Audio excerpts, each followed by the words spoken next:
Hello everyone to another fantabulous Feed Me Pixels review. I am your host Lacey, also known as ZHEROS. Today we will be talking about a new sci-fi indie beat-em-up game that was released on February 15th of this year called ZHEROS.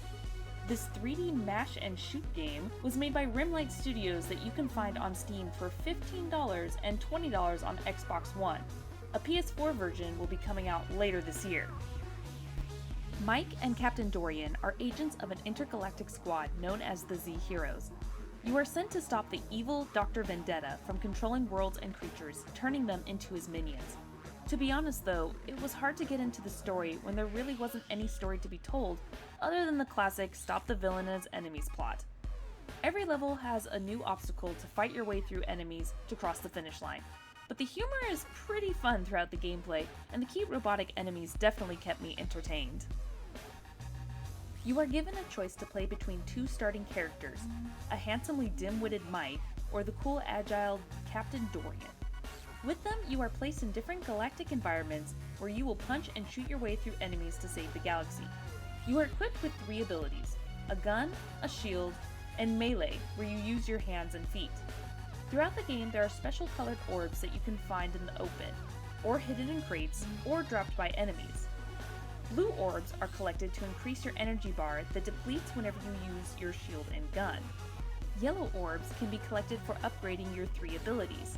There are also glowing green canisters to help replenish some of your ZHEROS health.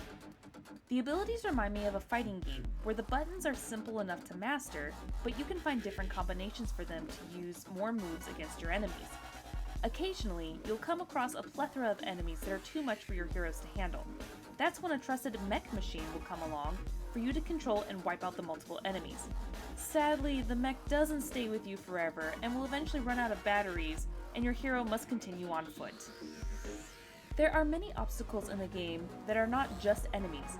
There are lasers, electric floors, toxic sludge, and more that will make your progression a little harder to get through if you are not careful. This also includes certain enemies where you will have to defeat them a certain way before progressing further, such as getting rid of their shields from robots or using your own shield to deflect lasers shot from floating enemies, and so on.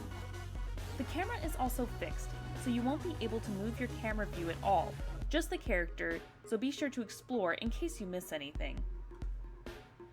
This game lets you choose between a mouse and keyboard to play with or to use a controller.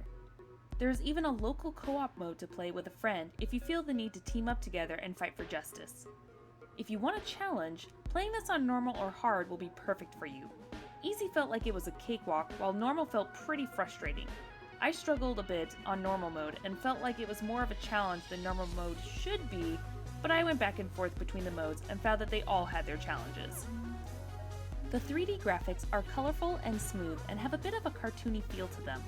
The main characters even look like something from an old 90s cartoon that have that kid-friendly sort of look about them. Even though you're punching and shooting enemies, there is no blood and instead turned into the orbs that I mentioned earlier that your character will need. In this game, none of the characters talk other than the occasional fighting grunts, enemy sounds, and evil snickering. With that being said, the music is really the only sound going on throughout the game to give yourself that sci-fi pumped feeling as you blast your way through enemies.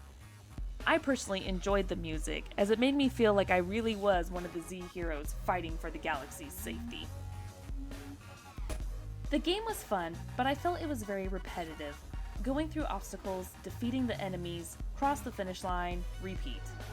I feel like this is more fun playing local co-op with a friend as a time killer, but sadly I felt the story wasn't really going anywhere and I was just playing to beat them up, like you would in any fighting game.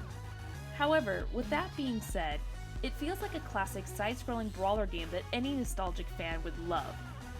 Thank you guys so much for watching this review of ZHEROS. I am Lacey, also known as ZHEROS, as a game reviewer for Feed Me Pixels. If you enjoyed this video, go right ahead and click that like button.